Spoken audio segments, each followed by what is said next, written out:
최근에 폴란드군이 K9 계열 체계를 기반으로 한 궤도형 지뢰 살포 차량인 바오밥 G를 네. 계약 체결했습니다. 2029년부터 폴란드군에 인도될 예정인데요.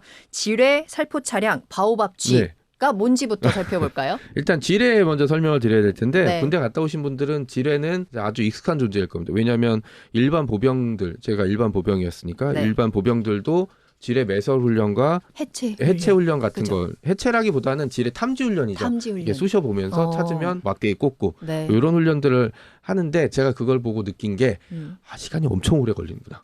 그래요? 왜냐면- 그냥 이렇게 무슨 도청 장치 네, 네. 감지하듯이 찡 하면 알아서 삐비빅. 영화는 주인공이 죽지 않지만 지뢰를 밟아도 맞아요. 하고 지뢰를 실제로 들어보면 네. 되게 무겁기도 무거워요. 하고 이게 안에 폭약이 있기 때문에 이걸 네. 들고 뭐 급하게 나를 수가 없기 때문에 매설 훈련할 때 시간이 오래 걸렸던 거는 이제 제 기억에 남거든요. 근데 이제 이런 지뢰가 다시 부각이 됐던 이유가 뭐냐면 우크라이나 전쟁의 특성과 좀 관련이 있어요. 그러니까 우리는 산악 지형이 많기 때문에 들어가고 나갈 수 있는 곳이 한정돼 있거든요. 소위 네. 얘기하는 통로. 그쵸. 그래서 입구를 딱 틀어막고 들어와 하면은 이게 되거든요. 음. 딴 데로 갈 수가 없어요. 옆에 이만한 산 있고 막 개울 있고 막 이런데 우크라이나나 폴란드가 있던 유럽 평야지대는 네. 소수의 거점 지역이 막혀 있어. 우회할 수 있어요. 그렇죠. 옆에 평야지대니까. 다 뚫려 있으니까. 이거를 다 쭉 막을 수는 없고 제1차 세계대전처럼 뭐 이렇게 참호를 쭉 깔아놓을 수도 없고 가장 좋은 방법이 지뢰를 깔아놓고 막는 거죠. 인상적인 장면, 뭐 전쟁에서 인상적인 장면이라고 하면 그렇지만 제가 지뢰에 관해서 봤던 영상 중에 제일 무서웠던 게 일단 우크라이나는 의무병이 부상당한 병사를 구하기 위해서 장갑차를 타고 가서 장갑차에서 스톱하고 뛰어내렸는데 거기 밟은 거야. 자기가. 지뢰를. 네, 지뢰를 밟아서 한쪽 다리가 돌아가시진 않았는데 한쪽 다리가 절단되는 그런 게 있었고 러시아 쪽 영상은 막 공격하다가 누가 지뢰를 밟았어요. 그러니까 옆에 동료 도와달라고 하니까 동료가 와서 응급 처리해주고 의무병 불렀어요. 의무병 들고 뜨고 오다가 바로 옆에서 또 밟았어. 네, 그러니까 졸지에 의무병도 부상병이 돼버린. 그렇지, 지뢰가 하나만 박혀있진 네, 않을 그렇죠. 테니까요. 그러니까 이게 지뢰의 가장 무서운 점이자 특성이라고 네, 볼 수 그러네요. 있거든요. 그러니까 이게 살아있는 적이라면 막 싸우다가 어디로 피하지? 어디로 가지? 하거나 아니면 내가 공격을 막 하면 얘가 죽거나 도망가는데 지뢰는 그런 게 없어요. 그냥 묻혀 있으면 아무나 밟아라. 이 평야지대에선 네. 진짜 가장 무서운 무기가 될 수도 있네요. 맞습니다. 그래서 뭐 우크라이나 전쟁을 한쪽에서 최첨단 전쟁, 뭐 드론, 뭐 전자전 네. 이렇게 얘기하지만 지뢰같이 이제 예전부터 전통적인 무기들이 다시 부각이 되고 있는데 이게 네. 빨리 살포해야 되는 지점이 생긴 거예요. 왜냐면 저기 어디로 올지 모르니까 옛날처럼 이렇게 공병이 땅 파고 네. 매설하고 하는데 시간이 너무 오래 걸리고 요즘은 드론이 떠 있기 때문에 그런 거 시간 오래 잡아먹으면 금방 오거든요. 뭐 포탄이든지 비행기든지. 그렇겠네요. 그러니까 네. 가장 좋은 건 약간 위장은 좀 애매하긴 하지만 어차피 지뢰라는 게 상대방의 공격을 막기 위한 거니까 차량에다가 대량 살포 장치를 태워놓고 빠바바바박 쏴서 이제 특정 지역을 완전히 지뢰밭으로 만들어버리는. 그래서 사실 이제 냉전 시절에 유럽에서는 꽤 있었어요, 이런 장비들이. 근데 최근에 이제 주목받는 이유 중에 하나가 일단 뭐 앞서도 정 작가님 얘기했지만 우크라이나에서 지금 잘 보시면 대전차 지뢰가 활약을 많이 해요. 그래서 이렇습니다. 뭐 러시아군이 예를 들어서 전차 장갑차 몰고 막 오면 이제 대전차 지뢰 매설하는 거에 일파가 빵 터져요. 네. 그러면 숨어있던 드론들이 우르르 나타나. 왜냐면 터지면서 멈춰버리니까. 네. 그래서 그런 식으로 지금 많이 쓰고 있거든요. 우와. 그리고 또 한 가지는 지금 이제 발트 3국하고 폴란드 국경선에 잘 보시면 지금 요새지대를 만들고 있어요. 그래서 뭐 대전차 장애물도 설치하고 뭐 여러 가지를 깔고 있습니다. 그래서 이제 그런 거와 좀 일맥상통한다고 생각하시면 되고 그래서 이제 이 지금 바오밥 G에 관련돼서 좀 더 설명을 드리자면 네. 바오밥이 뭐 많은 분들 아실 거예요. 그 나무. 네. 그 뜻을 갖고 있는 것 같아. 그래서 이제 보면 좀 이렇게 열매가 풍성하게 이렇게 돼 있잖아요. 그러니까 지뢰를 이렇게 풍성하게 뿌린다. 그래서 그런 걸로 있고 그런 의미도 좀 담겨 있고. 바오밥은 나만의 어린 왕자의 네, 아름다운 어린 왕자에 나오죠. 네, 나무였는데. 네. 그래서 이제 이전에 이제 우리나라가 폴란드에 처음 수출한 우리 K 방산 제품이 하나 있어요. 크랩. 뭐예요? 네. 크랩 자주 네. 차체. 차체. 네. 그거를 K9 그걸 수출해가지고 시작을 했었어요. 그랬구나. 그래서 지금 이제 K9 같은 경우에는 자주포도 있지만 이제 파생 차량들이 몇 가지 있습니다. 예를 예를 들어 탄약 운반 장갑차도 그렇죠. 있고, 네. 그다음에 이집트에 지금 이제 사격지휘 장갑차도 제한을 하고 있어요. 근데 우리는 안 쓰는데 네. 갑자기 폴란드가 이거를 지뢰살포 차량으로 변신을 시켜버린 거예요. 네. 그래서 이 바오밥이라는 거는 일종의 지뢰 살포기입니다. 그래서 이제 이전에 폴란드가 천무 네. 지금 그 호마르 K 네, 네. 그 차체에다가 이 지뢰 살포기를 달아서 그게 바오밥 K라고 썼었어요. 있어요. 근데 해보니까 야 이게 좀 이렇게 험지라든가 이런 데는 트럭이 들어가기 그러니까 그렇죠. 그럼 궤도형으로 해야겠다 해서 이 크랩에 사용되는 K9 차체를 활용해서 네. 이걸 만든 거예요. 그래서 원래 쓰고 있던 트럭형 지뢰 살포차가 아니라 이번에는 K9을 기반으로 한 바오밥 지뢰 네, 맞습니다. 선택을 한 거군요. 그러면 이게 전략적으로 중요한 의미는 또 어떤 게 있을까요? 그러니까 바오밥 K 같은 경우는 이제 바퀴이기 때문에 비포장 도로에서는 약간 약점이 보이는 거고, 또 하나는 지뢰가 공세 작전에 사용될 수 있는 지점들이 있는 게 뭐냐면 네. 예전에 이렇게 전체 전선을 밀고 갔다 밀고 나왔다면 지금은 독일의 전격전부터 시작되니까 기갑 집단을 중심으로 적의 약점을 파고 들어서 쭉 밀고 들어가는 이제 방식이 계속 사용되고 있고, 독일도 잘 썼고 그다음에 소련은 여기를 제파식 전술이라는 이름으로 스팀롤러라는 거죠. 이렇게 쫙 밀어붙이는 방식을 썼는데 이때 소련이 측면을 보호하기 위해서 사용했던 게 바로 포격이었습니다.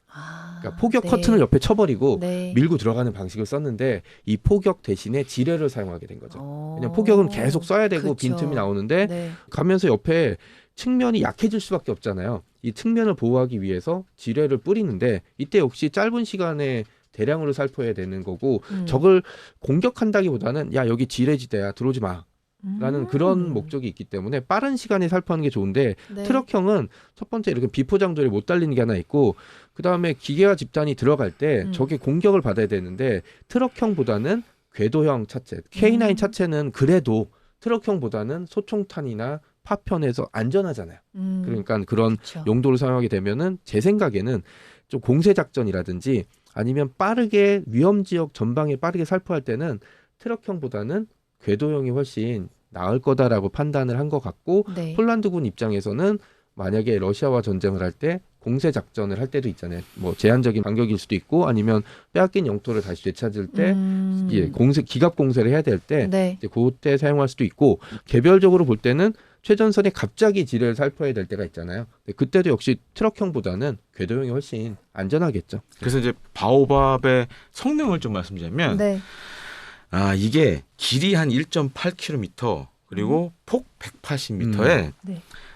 30분 동안 지뢰 600발을 와. 대전차 지뢰 600발을 600발이요? 1.8km 길이 이거 안 밟을래야 안 밟을 수가 없는 거 아니에요? 그러면 여기를 600발을 뿌려버리면? 돌파를 하려면 네. 그러니까 미클릭이라고 이 지뢰를 제거하는 장비가 있어요. 네. 그래서 이제 로켓 모터에 폭발물 닿아서 슉 날리는 게 있거든요. 그걸 여러 번 쏴야 되는 거죠. 아주 여러 번 진짜 써야죠. 미션 임파서블도 아니고. 그럼 이제 그렇게 그걸 하다 어떻게 보면 지나가? 이제 우르르 가다 보면서 멈추는 거 아니에요. 네. 그때 다 때려버리면 되는 그러네요. 거예요. 그러니까 그 정도로 사실은 아. 좀 획기적인 장비다라고 어. 말씀드리고 싶습니다. 그럼 우리나라도 지뢰 살포차가 있어요? 운영하고 있는 게 있어요? 우리는 살펴보니까 지뢰 살포 전용 차량이나 장갑차 같은 건 없고 KM138이라는 지뢰 살포기를 보유하고 있습니다. 그러니까 78kg의 중량에 30m의 발사거리, 그러니까 네. 뿅 쏘면 30m로 날아갈 수 있는, 제가 사진들을 확인해 보니까 트럭이라든지 아니면 K200 차체 위에다가 이렇게 설치해 놓고 이제 지뢰를 이렇게 하나씩 쏘는 네, 이런 장치들은 가지고 있습니다. 그리고 네. 지뢰들도 우리 많이 가지고 있고 전방에도 있고 저도 실제로 최전선에서 본 적이 있었는데 이 지뢰가 가지고 있는 뭐 대인 지뢰, 대전차 지뢰 뭐 이런 것들을 전부 다 쏠 수 있는 그 서해 5도에서 백령도나 연평도에서도 백사장에 공기 부양정이나 올라올 때 긴급하게 살포하는 훈련도 최근에 했던 걸로 알고 있습니다. 차에서도 뿌릴 수 있으면 위에서도 뿌릴 수 있겠네요. 그래서 이제 우리 육군이나 해병대는 이제 포에서 발사하는 것도 있어요. 그 이제 패스캠이라고 네. 그러는데 우와. 155mm 포탄에 대전차 지뢰나 대인 지뢰를 내장해서 쏴서 공중에서 살포하는 것도 있고 이제 주한미군은 아예 이 지뢰 살포 기계가 있어요.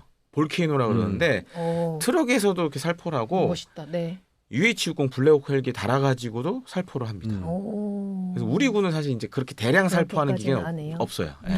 누가 보면 씨앗 심는 줄 알겠어요. 그렇지. 그런 식으로 많이 쓰고 있죠. 근데 무기라는 게 항상 네. 점점 진화를 하기 마련이잖아요. 그럼 지뢰도 좀 계속 진화를 하지 않을까, 이 성능 개발을 하지 않을까 싶은데 어때요? 맞습니다. 가장 대표적인 것이 K421 원격 운영 통제탄이 있습니다. 좀 이름이 길죠. 네, 요거는 개발되고 사용된 지는 좀 오래됐는데 이게 네.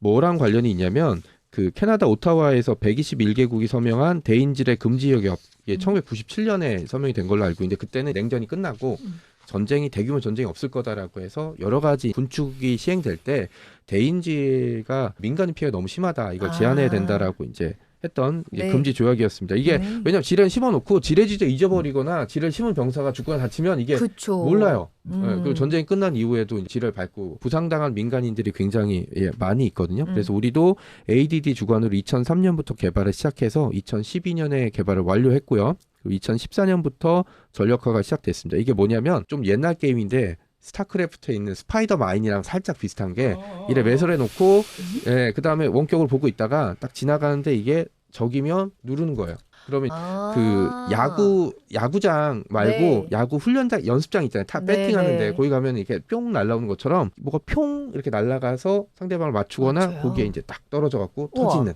네, 그러니까 원격이라고 얘기했던 게 바로 네. 그 지점이라서 사방으로 날아갈 수 있는 발사관, 그 센서 무선으로가 될 테니까 중계기 뭐 이런 것들이 설치가 돼 있습니다. 그러니까 요거는 우리가 산악 지형이라 일반적으로 지뢰를 매설하기 힘들 때 네. 갖다 놓기 좀 편하고 네. 그다음에 또 필요 없네 그러면 다시 수거할 수도 있고. 그래서 좀 짧게 말씀드리면 네. 이제 방금 정 작가님이 얘기하신 건 이제 원격 통제도 되지만 그 인계철수는 그렇죠. 있어요. 네. 선을 해가지고 이렇게 딱딱딱 꼽아놔요. 그러면 그 선 건드리면 터지는. 선으로 네. 선으로 된 그 지뢰가 공중 있어요. 폭발. 그러니까 그 지뢰가 가운데 있으면 네. 선으로 연결해서 선에 사람이 걸리면 탁 튀어나가는 하고 네. 그다음에 이제 오타와 협정 얘기 신기하다. 주셨는데 네. 지금 발트 3국하고 폴란드는 대인지뢰 협정에서 나갔습니다. 네, 탈퇴했죠. 탈퇴를 했어요.